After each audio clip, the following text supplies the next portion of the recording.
Welcome, everybody, back to another episode of the Rocking Midlife Podcast. And I am very excited to have another guest all the way from the States today.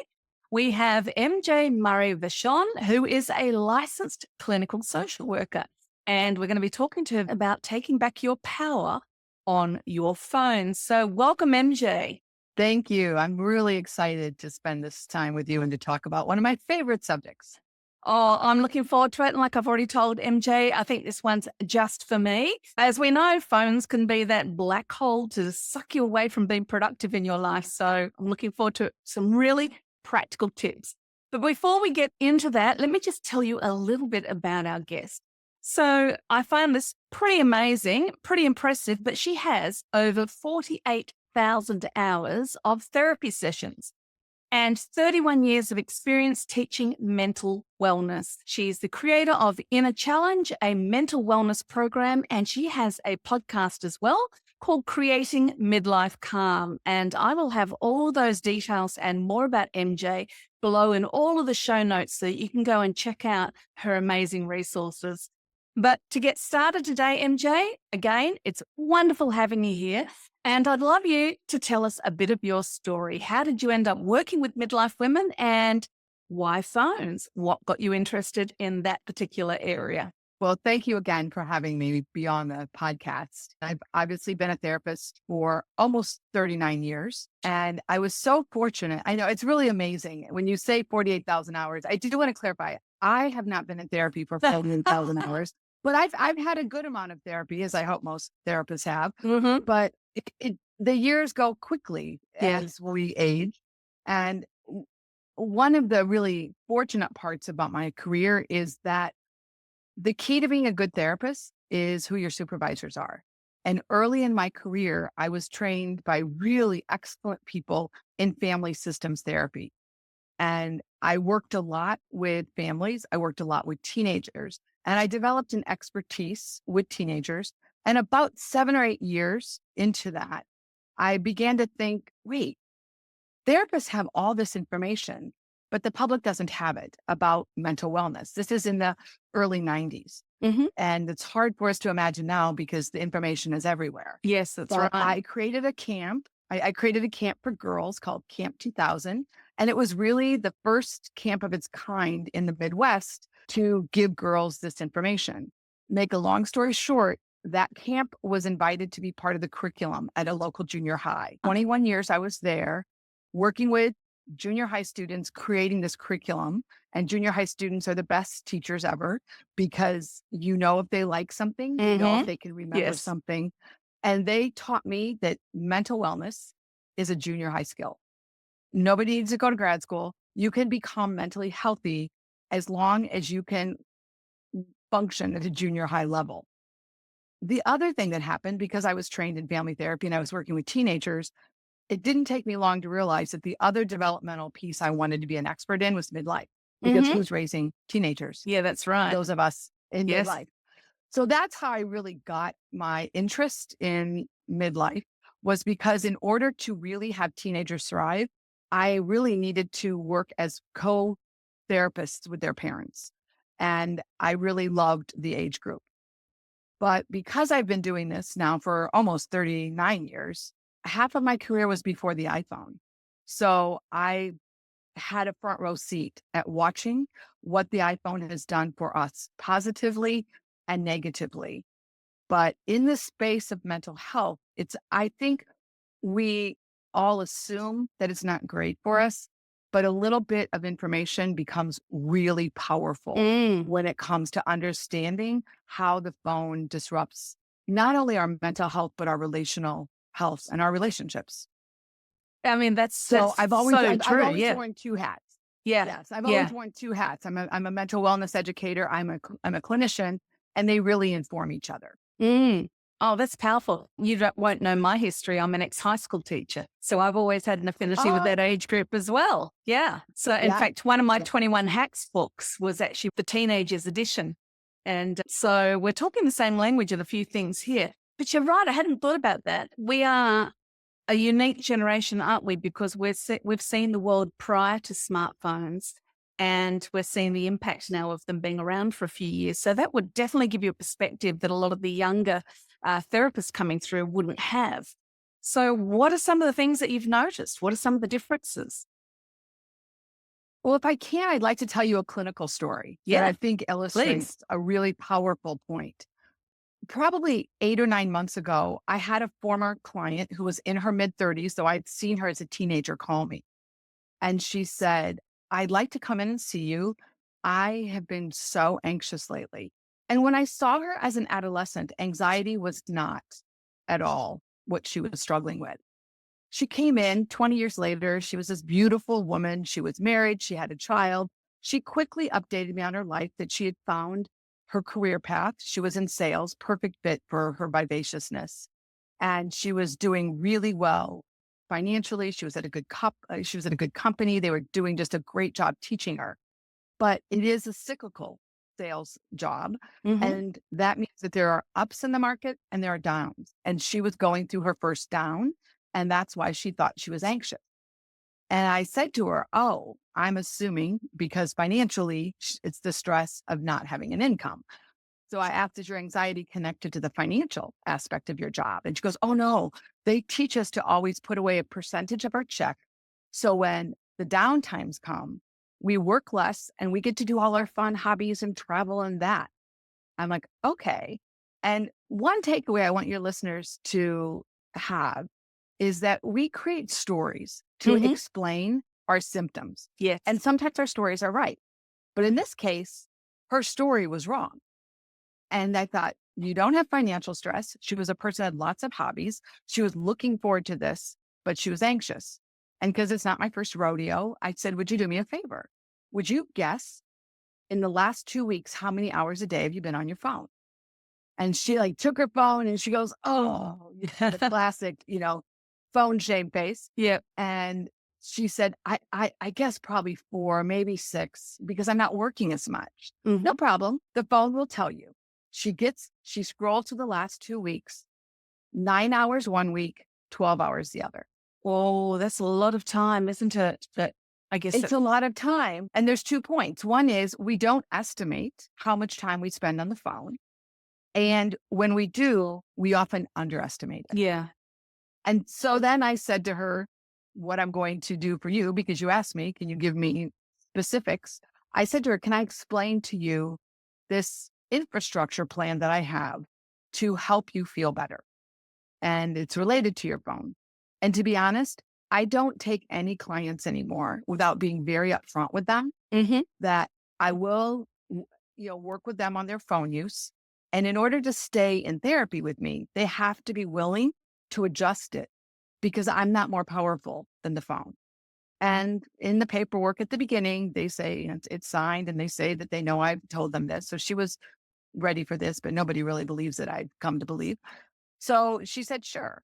And so I explained to her that the phone is 17 years old. It caught us by surprise. And we are all being led by a teenager. Even 17-year-olds don't want other 17-year-olds to lead them. And that I've actually had 4 iterations working with my clients because what this woman learned, I'm going to tell you the end of the story, is she adjusted her phone use for 2 weeks and came back and the anxiety was gone. And I want to tell people that, and this is especially important for children, and it's equally important for adults, is that about 30% of my intakes since 2015 are people that I have seen for 4 or less sessions because once they adjusted their sleep or once they adjusted their phone, their symptoms went away. And that sounds easy. And it's important to say, not all depression, not all anxiety is caused by phone use, Hmm. but all depression and anxiety is worsened by phone use. Yes, it'd be exacerbated, wouldn't it? Yes. So I don't really have anyone I see that, except the occasional person who has it under control. I have Mhm. an 86-year-old client that had to create a plan. So what I say to people is I invite them to create what I call the infrastructure for their phone. And I chose that term intentionally because everyone knows what infrastructure means. It gets us from one place to another. It allows us to live our life and to meet our goals, the roads, the stop signs, and it allows us to be safe. But your infrastructure that you will create will not look like mine.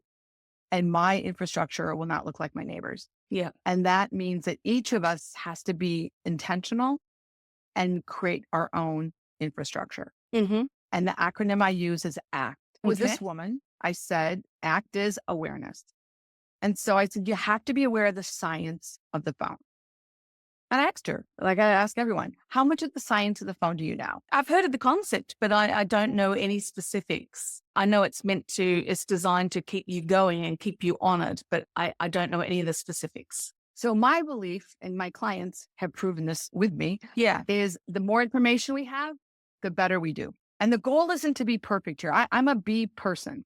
If we live at a B level, we have a very satisfying, fulfilling life. And so the science of the phone is that when the tech people in Silicon Valley created this, and I do love the phone, when they created it with the idea of connection, Mm-hmm. consumption, which is basically monetization, and comparing. Like that's the drivers of the phone. Yeah. Okay. And they created it at a time in the 1990s, early 2000s, where the field of neuroscience was just beginning to explode. Yeah. And they had all the information about the human brain. And they created the phone so it would connect to the reward center of our brain. Yes. Mm-hmm. So we find the phone very pleasurable. And the reason is because we're on our phones and we're scrolling at things that make us feel happy, that make us feel interested. And every time we do that, we get a hit of dopamine, which is one of the neurochemicals that give us a sense of pleasure. So the obvious question, and what every 16-year-old in my office says, well, that sounds great. Sounds like I should be on my phone all the time. The problem is this phone is 17 or so years old. Yeah. And the brain is as old as time. And the reward center of the brain has evolved slowly over time. And the dopamine reward center is accustomed to giving us hits of dopamine when we walk and see a sunset, or when our team wins, or when we get a hug. Mm-hmm. But the phone is rigged so our dopamine gives us intense and rapid releases of dopamine. And our reward center doesn't know how, the dopamine center doesn't know how to replenish it. Right. And that's why with phone overuse, we feel irritated. We feel a little numb. Mm-hmm. So ask any parent who tries to pull a child away from the device, or who's been on it for an hour and a half, gaming, doing whatever. And the child gets very upset. Yeah. Very cranky. And that's because, so their dopamine center has overworked. There's a sweet spot that you can exercise and get the benefits of it all day. And if you overwork, your body doesn't feel good all day. So more isn't better. And it's the same thing with a phone. The other thing is because, go ahead, did you have a question? No, I was going to say, it's kind of like eating lollies, isn't it? Tastes great at the time, but if you overdo it, it's, not so good. It's it's not so good. Yeah. It's also, the brain adapts, and overuse, the brain begins to want more. And that way it really is a parallel process to drug use. Right. That ask anyone who suffers from alcohol or drug addiction, and they'll say, I'm always looking for those highs in the beginning that seemed to really calm me, that seemed to make me have a sense of euphoria that I always have wanted. Yeah. And the phone is similar, that at the beginning, people are so enthralled with it that the brain begins to say, I want more. And so there's two unfortunate consequences of that. One is the brain's not built for that. Yeah. But the second is that our normal pleasure begins to feel flattened and numb. And people say that to me all the time. Like, oh, I know I should go walk in the woods. It just doesn't feel that good. And so it's really important to know it comes back, but it doesn't come back if overuse is a daily part of, and so we have to understand that we want to feel natural pleasure, and the phone isn't natural pleasure. Yeah, that's right. And the other thing is it's all passive. And so twice a week, I get on one of my social media apps and I look at responses to parenting questions. Mm-hmm. And I will just tell you, many of the responses are fantastic. They're really good. They're kind, they're thoughtful. People use their own experience. People quote their therapists, their grandmothers. But the truth is, at 3 a.m. in the morning, nobody on that social media app can come sit with you if your child's in the ER. Yeah, that's right.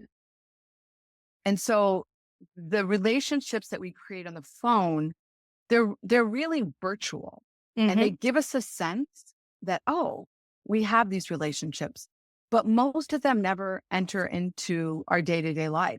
Yeah. Where it's a relationship where you really listen and you really help. And that's the other part about the science of the phone, is that the rewards we get from the phone, they're really passive, not creative, and not things that we can take with us into the next day, into the next week. So that's really in the infrastructure. That's the science of the phone. That's really important for people to simply understand. Nobody needs to be a neuroscientist, just need it at a 7th grade level. It's all tested on 7th graders. Yep. And they're like, thumbs up, got it.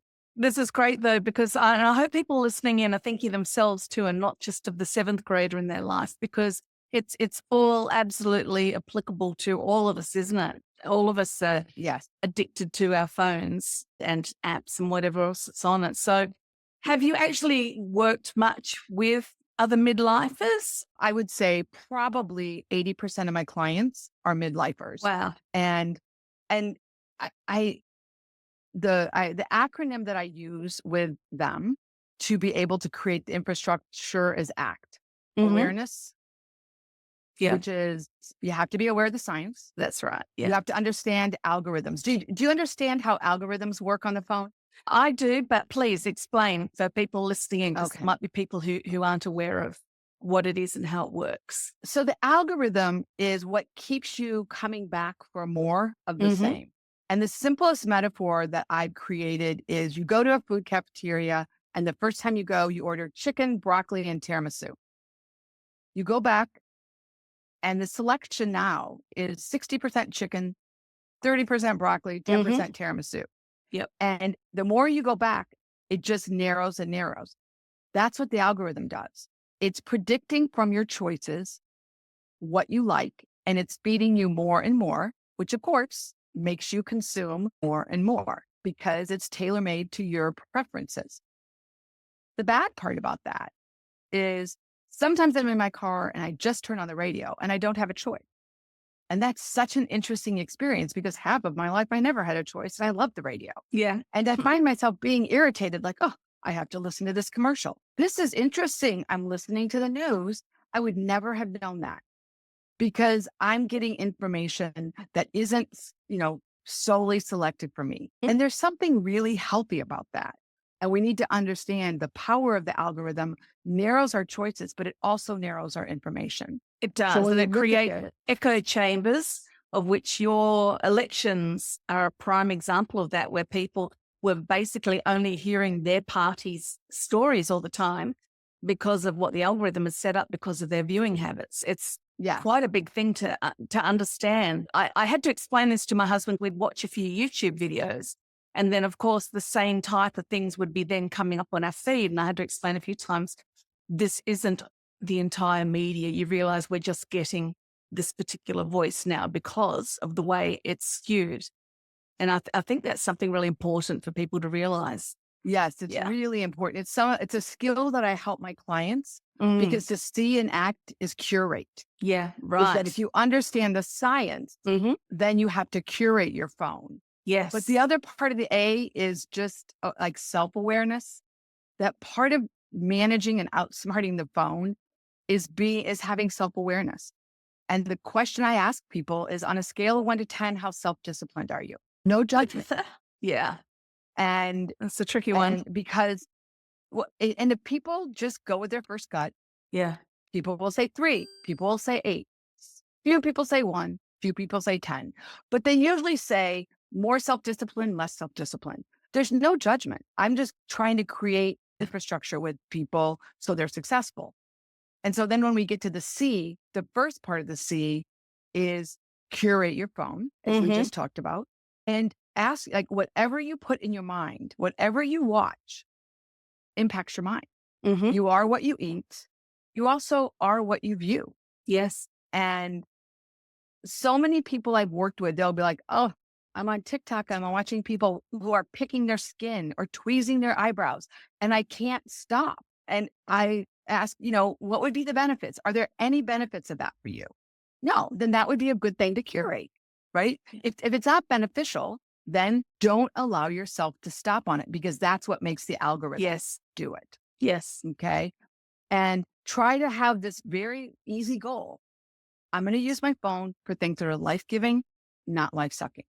That's good. And people have to write it down. I mean, the takeaway is write down what on your phone is life-giving and what is life-sucking. When I was teaching the algorithms, like 10 years ago, I would have all my clients pick 3 things that they never had on their social media. And for 2 weeks, they just had to like those things. Right. And one of them that I picked was the royal family. Mm-hmm. I wish them well, but I'm not like a rabid follower. I can't get them off my phone. They have such because I was showing this to my clients and I kept hitting like. Yes. And so really understanding that it's a bit of a time bomb, that you push, you look at something and then it can be with you longer than you want it to be. Yes, So I'm still flooded with American politics because my husband and I watched a few things. And I open up my YouTube now and it's all American politics. It's like, I only wanted to look at it a little bit during that season. But you're right. It takes a while to undo. The very fact that you've paused on something now tweaks the algorithm. It's so specific now. Is it Apple that are talking about even reading your eye patterns and things like that? Yes. And I don't know what it's like in New Zealand, but in the United States, we have unlimited minutes. Right. And that is such a culprit. Mm-hmm. When we first had phones, we had limited minutes and everybody was very careful about what. You're right. So and there wasn't the problems that we have now. Do you have limited minutes or? You're right. I think most of it is unlimited now.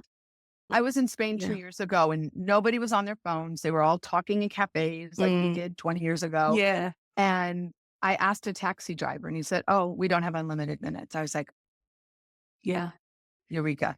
But back to ACT, the other C is create phone-free time. And I really encourage people to know if they're disciplined or undisciplined, that's the foundation of creating phone-free time. If you're a person who's high on discipline, with your family or whoever you live with, I encourage people to have a conversation, to learn about the science. They can play this podcast and then to say, these are the hours in our family where no one will be on their phone.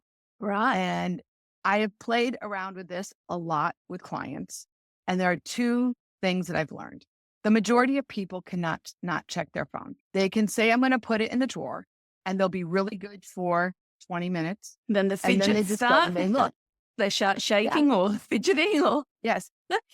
Because the other question I always ask is, how often have you lost your phone?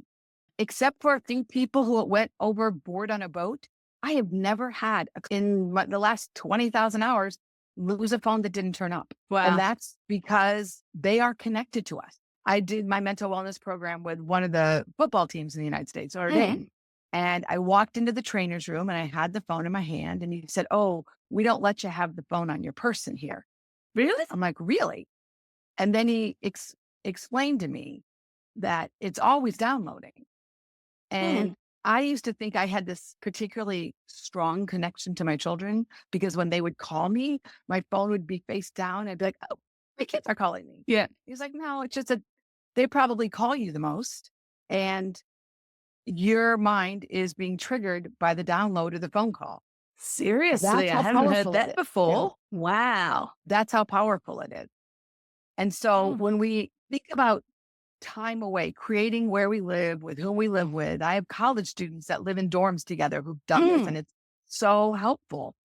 It's really just saying between 5:30 and 7:30, no one's going to be on their phone. And if people first want to try putting it in a drawer, if they can do it, they're in that 8 or 9 range.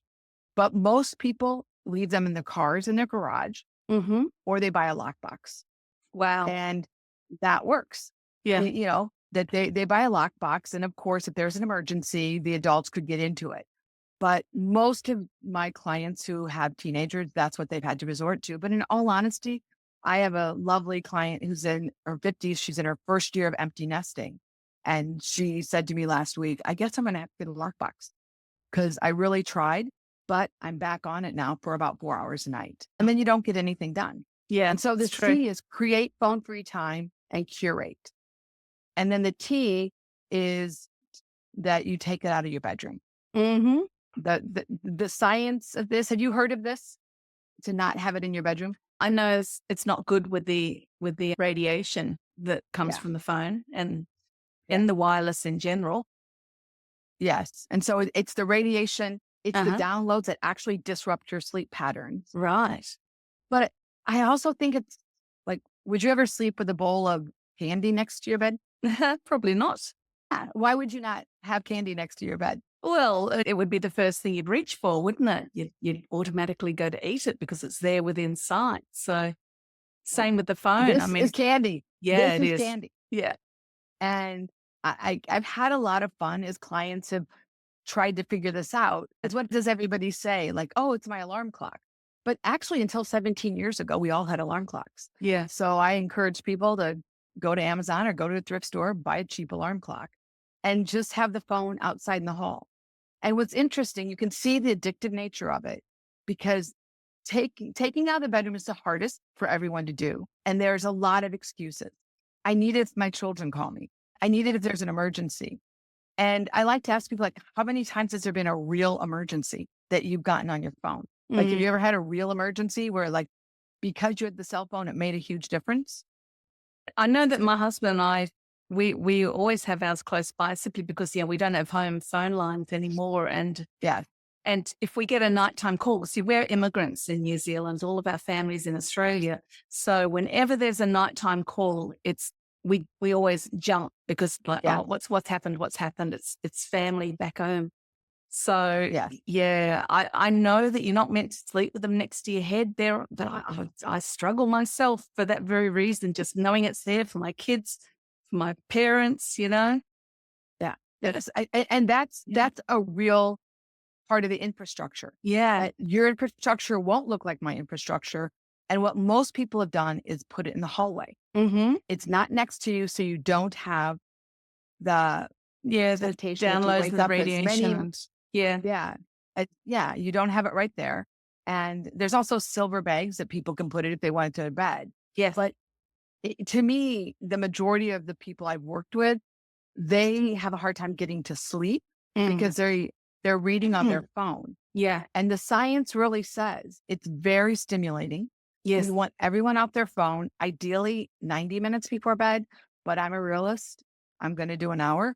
And my clients have had a lot of success in just shutting their phones, the people they live with's phones down an hour before bed. Because the same thing with a computer is that any device, iPad, it's so stimulating. Our body is meant to go to bed. Sun goes down, your melatonin goes up, but the light on the phone stimulates the body, the brain. Do you recommend like those blue light glasses that people use? I recommend first that you just put your phone on night shift. And I recommend second that people shut it off an hour before bed. Yeah. Right. And then if people want to invest in the blue light glasses, that's great. I try to do as many things that cost nothing as possible. And what I have seen is the majority of my clients have really been able to outsmart their smartphone with this type of infrastructure, knowing, in all honesty, they're going to fall off the wagon, just like people do with food or whatever. And that's to be expected and planned for. So I encourage people to be like, what's going to be the red flag for you when you fall off the wagon? And usually it's that they stop checking. I ask people every day to check how long they've been on their phone. And that means I know people do it 2 or 3 times a week. And so when they go for 2 or 3 weeks and they stop checking, then that's a red flag. Oh, I have to check, am I putting the phone away? And sometimes there's exceptions. I have doctors that are clients that are on call. Well, they can't put their phone out in the bedroom, but they've fallen off the wagon for 2 or 3 weeks because we're humans.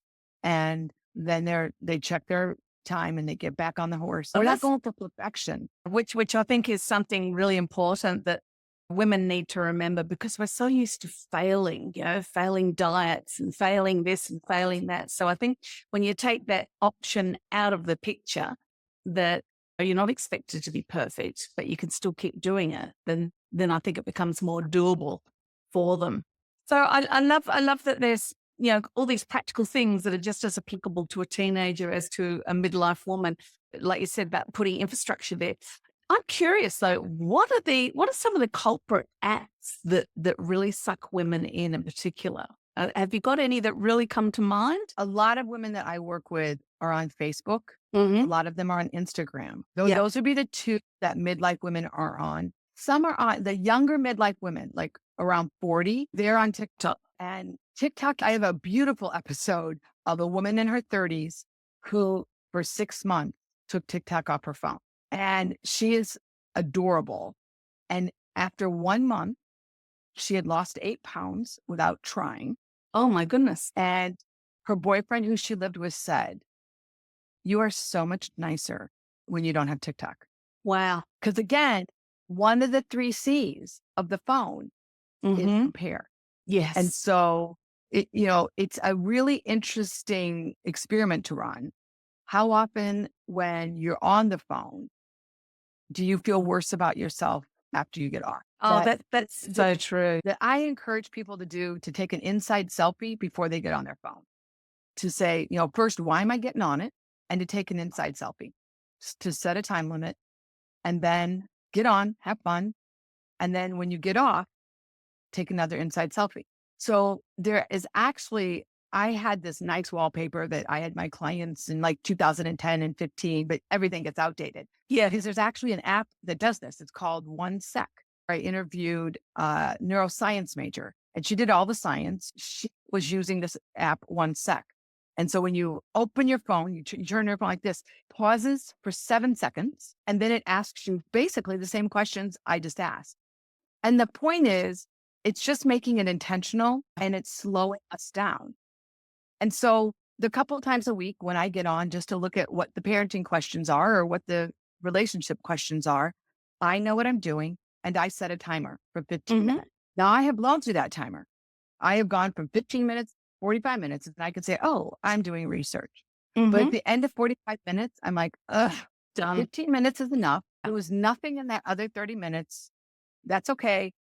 So I think it's helpful. I encourage people to say it out loud because we have more willpower when we speak it out loud. Oh, that's true. So, that's very true. And so if I'm going to do that, I'm going to like sit down and, look at this social media app. I say, okay, I'm going to be on this for 15 minutes. And my cat looks at me. And I want people to have this like ongoing conversation with themselves about themselves. Oh, I think that's great. Now there is an extension, a Chrome extension, and I've been trying to think of the name of it. And it's a Facebook feed blocker. And I actually installed it a couple of months ago. So when I open up Facebook, I don't see the feed.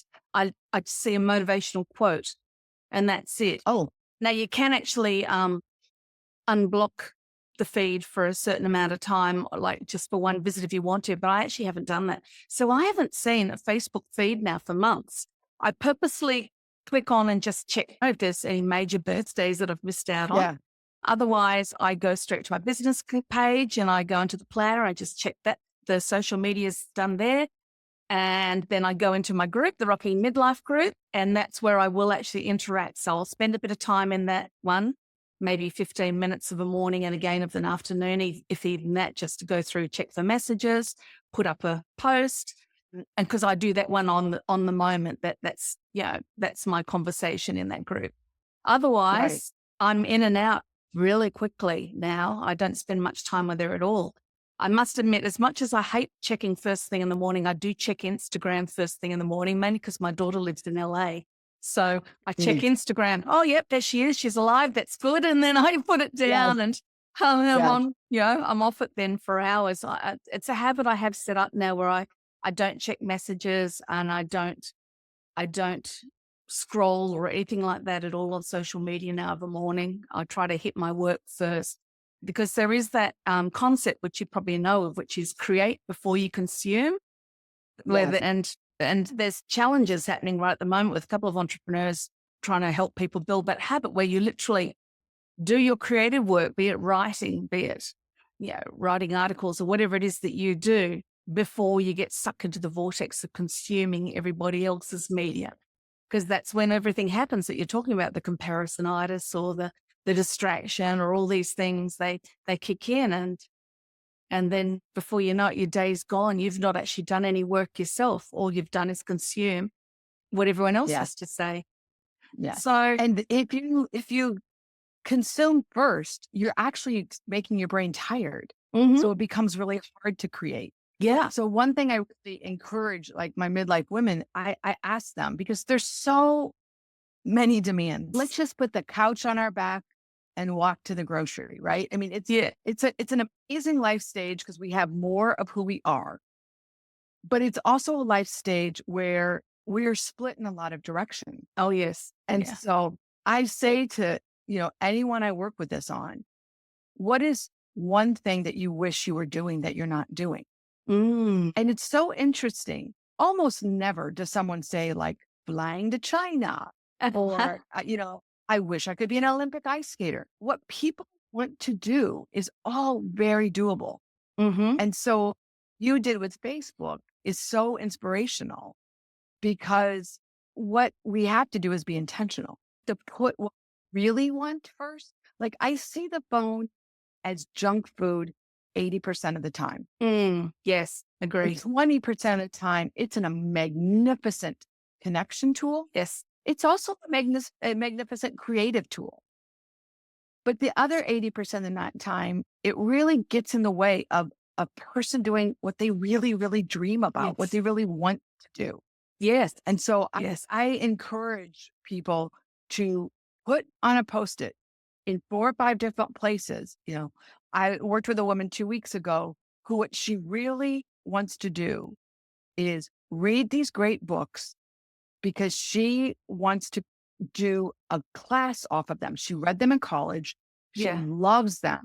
And she feels like she could create a class for women with some of these great books. But she never gets around to it. Yeah. She never gets around to it.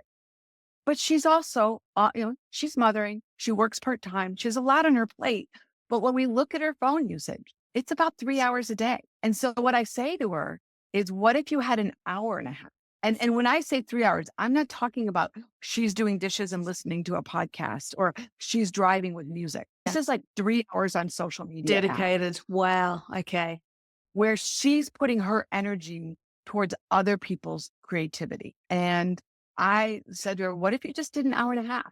But the first hour and a half that you had free during the day, after your kids go to school, after you work part-time, after you do whatever, which for her is at like 1:30 in the afternoon.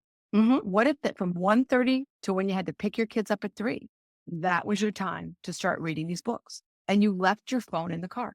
She came in the next week and she's like, I feel like an idiot. I'm like, no, you're like the rest of us, but you can outsmart it. What a great example, because that's so true. Because if you said to the average woman, well, you've got an extra 3 hours, they would look at you like you're an idiot, wouldn't they? And yet you're absolutely right. If you look at the phone and look at the usage, it is always a shock.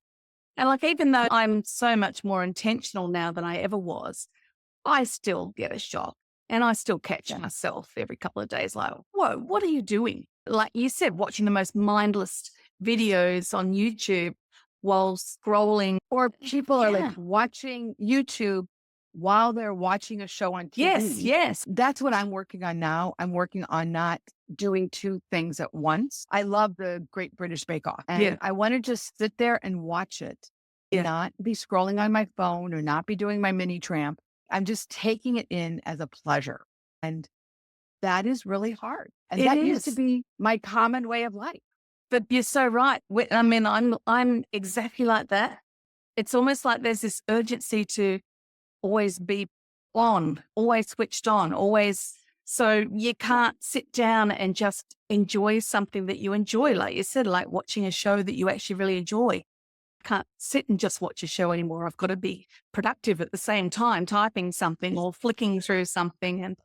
And it's a shame, isn't it? Like even when I'm cooking, I am the classic person who will always have an earplug in and I'll be listening to a podcast or I'll have YouTube on while I'm cooking. I can't ever just be focused on the one thing in front of us. And I do think that is a skill that we are fast losing, the more and more that we have phones and digital devices around us.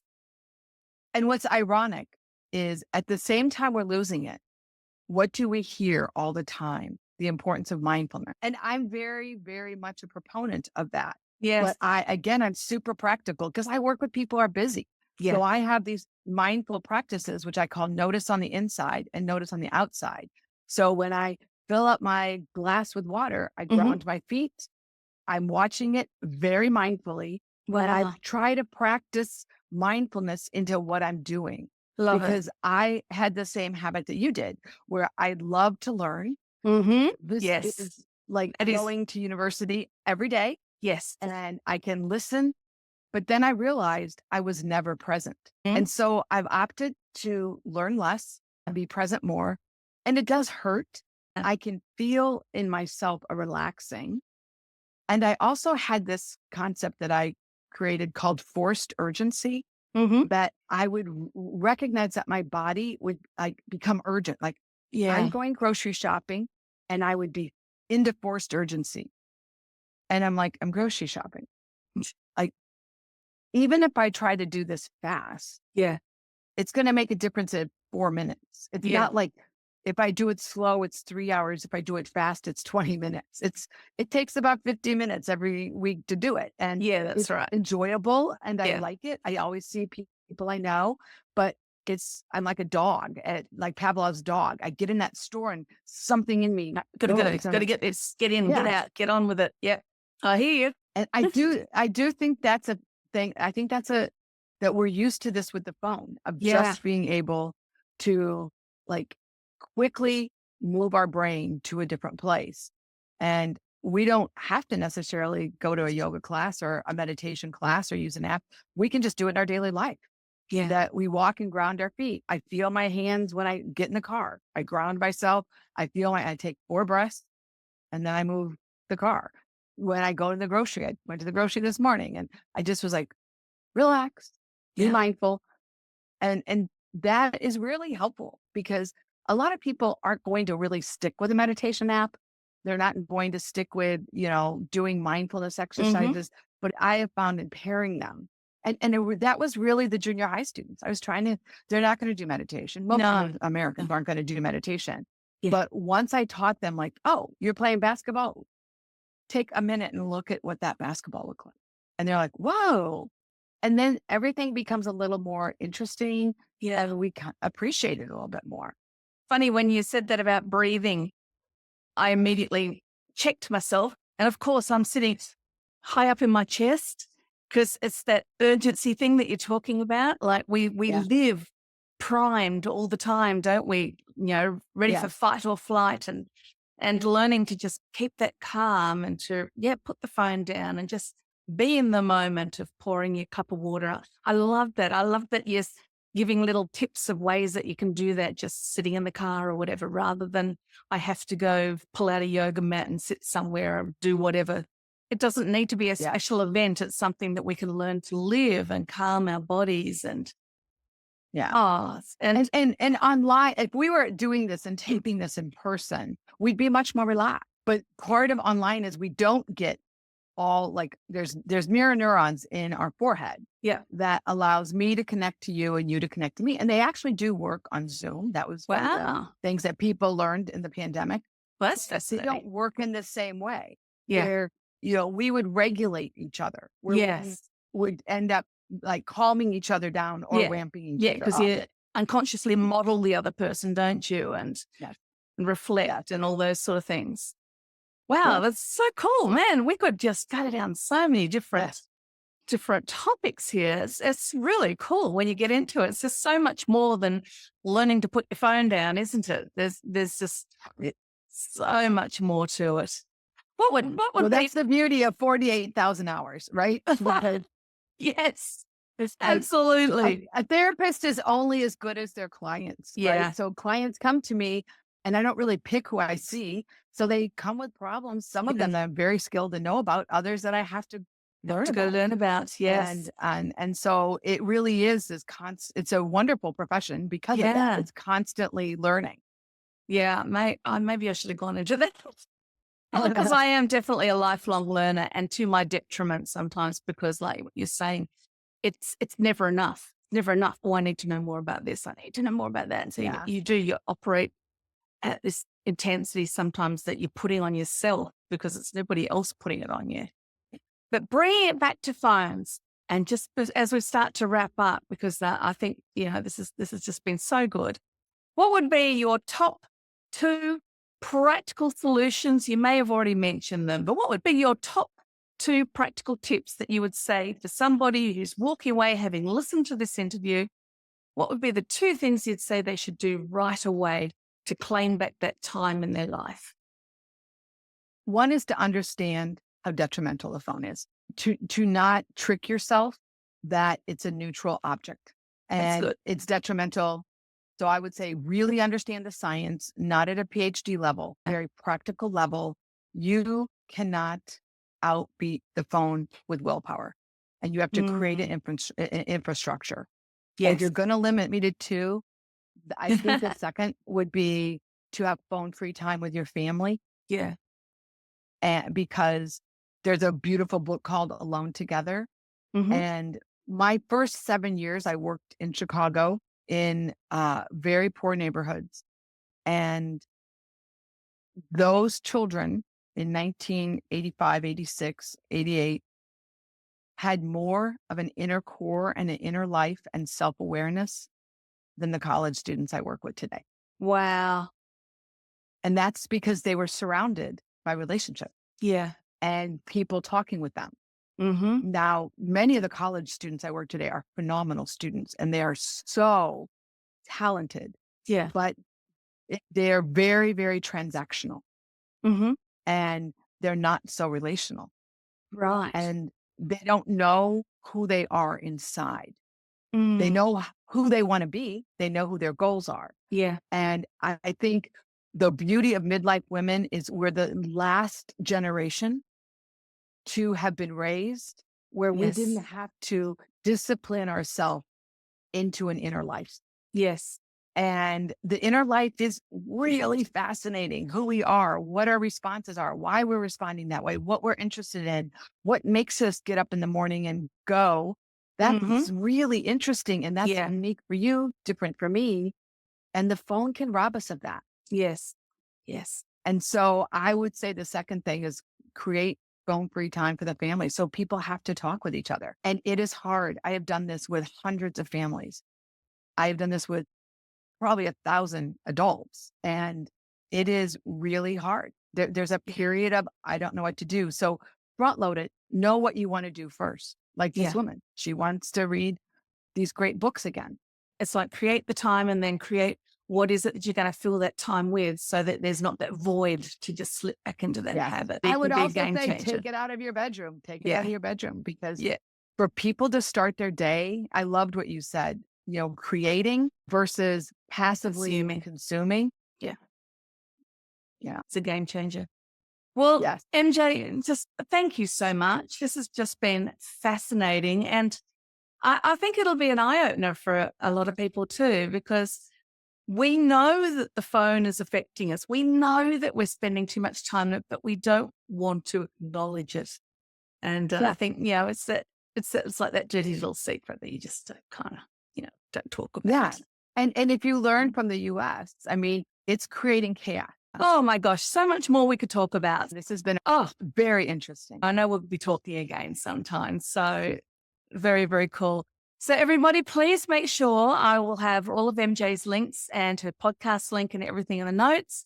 Please make sure, get over there, check out her resources, jump on her newsletter, jump on her podcast. This lady has just got so much wisdom and how powerful, because she's going to be giving you tips, not just for you, but for your children and for your grandchildren.